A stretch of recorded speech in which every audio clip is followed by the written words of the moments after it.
अस्सलाम वालेकुम दोस्तों, मोहम्मद अज़ीम हयात यूके के शहर लंदन से हाज़िर खिदमत एक वीडियो के साथ। अभी दोस्तों मैं शॉपिंग के लिए यहाँ पर शॉपिंग एरिया में आया था और यहाँ पर एक टैटूज़ जो बनाते हैं, आपको पता होगा जिस्म के ऊपर, वो वाली दुकान भी यहाँ पर मौजूद है। मैं उसके आगे से गुज़रा तो मुझे एक याद जो है पुरानी, वो है ज़हन की शाखों पर उभरने लगी। मैंने सोचा कि ये बात मैं आप लोगों के साथ शेयर ज़रूर करूँ। दोस्तों मेरी पैदाइश यहाँ की है और जैसा कि मैंने पहले भी बताया कि मैं छोटा सा था, पाकिस्तान में चला गया और फिर जब मैं 18 साल का हुआ दोबारा तो मैं लंदन में आ गया।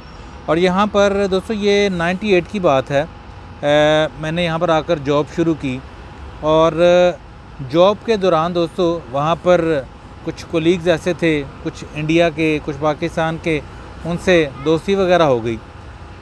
एक शख्स जो सिख था और उसका निक नेम भी निक ही था, उसको लोग निक पुकारते थे। उम्र में मेरे से वो तकरीबन आप समझ लें कोई 15 साल बड़ा होगा। अच्छा, वो निक दोस्तों वो शख्स जो था ना, उसकी वाबस्तगी बहुत ज़्यादा मीडिया के लोगों के साथ बहुत ज़्यादा थी। इंडियन और पाकिस्तानी बहुत से एक्टर वगैरह जो हैं वो उनको जानता था और चूँकि मुझे ख़ुद बड़ा इन चीज़ों का शौक़ था, मतलब मैं स्कूल कॉलेज ज़माने में गज़लें वगैरह भी गाया करता था और इस तरह का शौक़ भी था थोड़ा बहुत। तो मुझे बड़ा शौक़ था कि मैं किसी मशहूर शख्सियत से, किसी मशहूर एक्टर वगैरह से मैं भी मिलूं कभी। तो उसने मुझसे वादा किया कि चलो कभी अब मौका मिला तो मैं तुम्हें ज़रूर किसी से मिलवाऊँगा। दोस्तों करना ऐसा हुआ अल्लाह ताला का कि कुछ अरसे बाद ना काम के ऊपर उसने मुझे बताया कि भाई कल एक दोस्त है मेरे और इंडियन ड्रामा इंडस्ट्री का बहुत बड़ा नाम, उनका मैं नाम नहीं लूँगा, वो आ रहे हैं तो मैं आपको उनसे ज़रूर मिलवाऊँगा।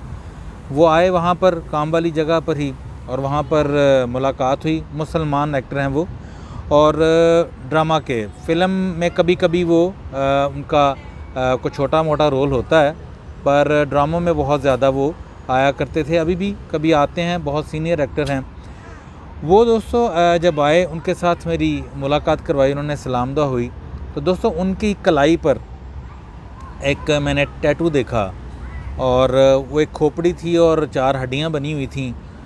इतनी बड़ी खोपड़ी बनी थी, स्कल बना हुआ था। और आपको पता है कि लड़कपन में जब बंदा मतलब जवानी की सीढ़ियाँ चढ़ रहा होता है तो बहुत सी ऐसी चीज़ें होती हैं, बंदा कभी बाल लंबे रख लेता है, कभी वो मालाएं पहन लेता है और यहाँ कभी ऐसा होता है कि मैं भी टैटू बनवाऊँ। तो उनको देख के मुझे शौक़ पैदा हुआ। मैंने कहा यार कि ये टैटू मैंने भी बनवाना है। तो मैंने उससे पूछा कि आपका कितने पैसे लगे और इस तरह की बातें। तो वो कहने लगे भाई यहाँ का मुझे नहीं पता, मैंने तो इंडिया से बनवाया है, तो आप यहाँ पर पता कर लो और आपने बनवाना है तो जो मर्ज़ी बनवा लो, पर आप क्या बनवाना चाहते हो। मेरे जहन में दोस्तों उस वक्त था कि आपको पता होगा कि वहाँ पर उस वक्त थंडर कैट्स के नाम से 80s 90s के बच्चे जब वो जानते होंगे कि वो लगते थे, जिसमें एक कैरेक्टर लाइनो होता था। तो मेरा ख़्याल था कि मैं जो है लाइनो का कैरेक्टर जो है अपनी कलाई पर जो है वो उसको टैटू बनवाऊँगा उसका। बहरहाल निक से मैंने बात की। निक कहने लगा एक मेरा दोस्त वाकिफ़ है, उसके पास चलेंगे और उसको जाके तो प्राइस वगैरह पूछेंगे और तुम बनवा लेना।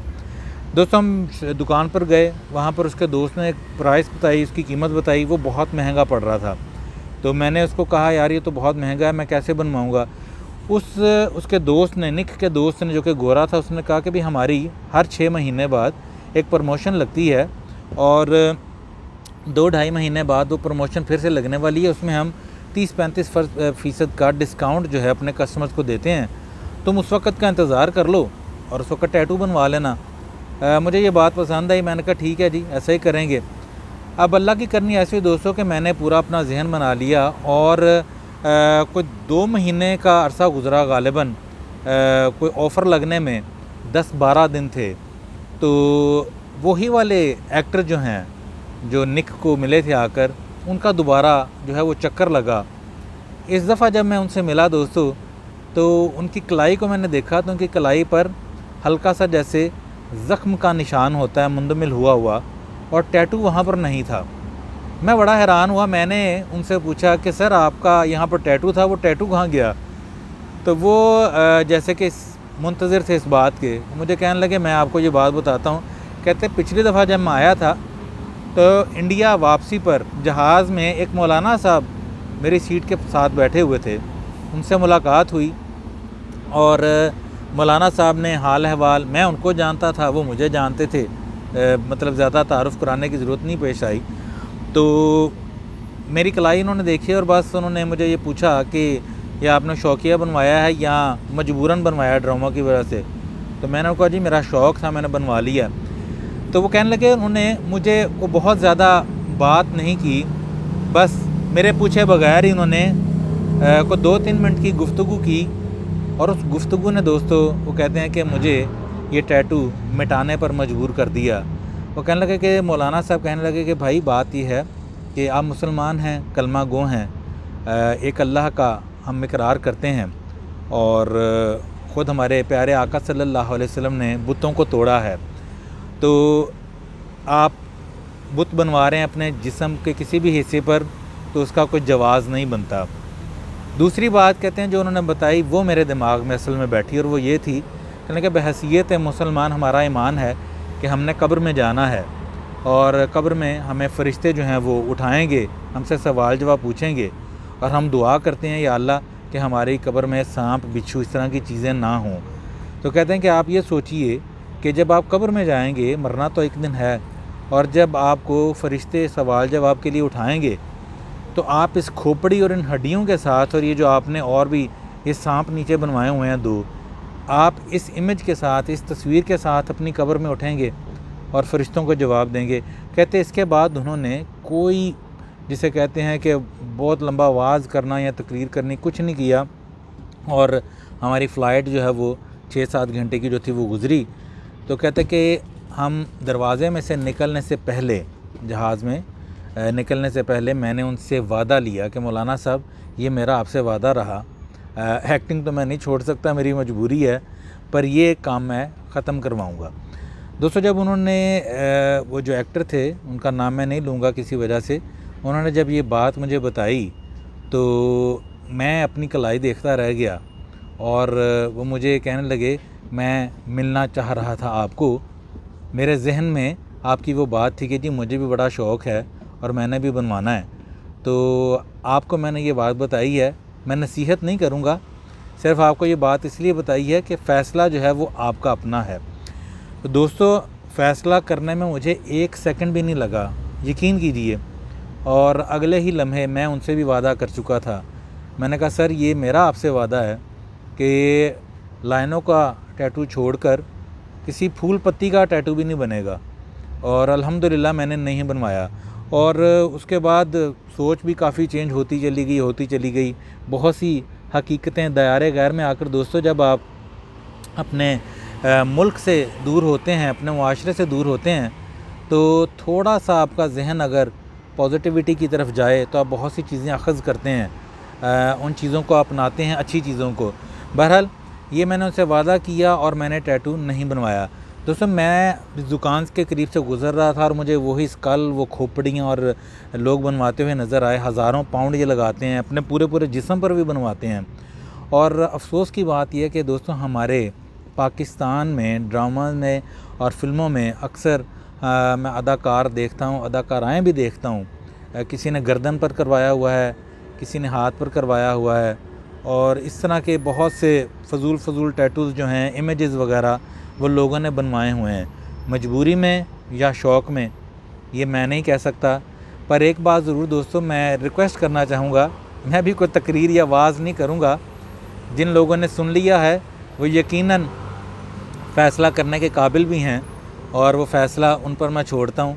बस एक चीज़ ज़रूर याद रखिए दोस्तों कि ये बहुत बड़ी बात मौलाना साहब जो उनको कह गए थे उस अदाकार को, कि जब हम अपनी कब्र में जाएंगे तो हम अपनी कब्र में सांप बिच्छुओं और इस तरह के अज़ाब से पनाह मांगते हैं, और जब हमारे जिस्म पर ही सांप बिच्छू और इस तरह की चीज़ें बनी होंगी तो फिर मेरा ख़्याल है हमें दुआ भी नहीं मांगनी चाहिए। हम ये फ़ैसला कर चुके हैं शायद कि हमने इन्हीं बुरी शक्लों के साथ अपनी कब्र में उठना है, तो ये फिर उन लोगों पर है जो ये देख रहे हैं, इरादा रखते हैं बनवाने का, तो वो चेंज कर सकते हैं अभी भी। अगर बनवा चुके हैं तो कोई मुश्किल नहीं है, ये मिट भी जाते हैं। तो बहरहाल अपना बहुत सा ख्याल रखिएगा, दुआ में याद रखिएगा। वीडियो थोड़ी लंबी भी हो गई पर ये मैसेज कन्वे करना बहुत ज़रूरी था। मैं कैमरे का रुख उस तरफ को करता हूँ, आप एज़ यूजुअल जो है वो छोटा सा मंज़र इधर उधर का भी देखिए और उसके बाद फिर मैं अपनी वीडियो को जो है वो बंद करूँगा। देखिए ये दोस्तों शॉपिंग सेंटर हैं, यहाँ पर सारे बड़े बड़े शॉपिंग सेंटर हैं वो एंड तक, और इन शॉपिंग सेंटर के दूसरी तरफ जो है वो जो दुकान मैं आपको बता रहा हूँ वो वाली दुकान थी जिसको देखकर ये सारा मेरे जहन में ख़याल आया। बहरहाल दोस्तों अपना बहुत सा ख्याल रखिएगा। अल्लाह पाक अपने प्यारे महबूब सल्लल्लाहु अलैहि वसल्लम के सदक़े हम सब पर अपनी रहमतों का ख़ास नज़ूल करे, वतन अज़ीज़ पाकिस्तान को अपनी अमान में रखे, और जो जहाँ जहाँ ये वीडियो देख रहा है सबका भला सबकी खैर। ट्रैफिक फंसी पड़ी है, लंबी लाइनें लगी हुई हैं। लंदन की ट्रैफिक जो है वो बहुत ही ज़्यादा जो है वीकेंड्स पे और ख़ास तौर बहुत ज़्यादा होती है, पर आम दिनों में भी अब इस तरह के ही मामला होते हैं। बहरहाल अपना बहुत सा ख्याल रखिए, मुझे इजाज़त दीजिए, मिलते हैं अगली किसी वीडियो में। अस्सलाम वालेकुम।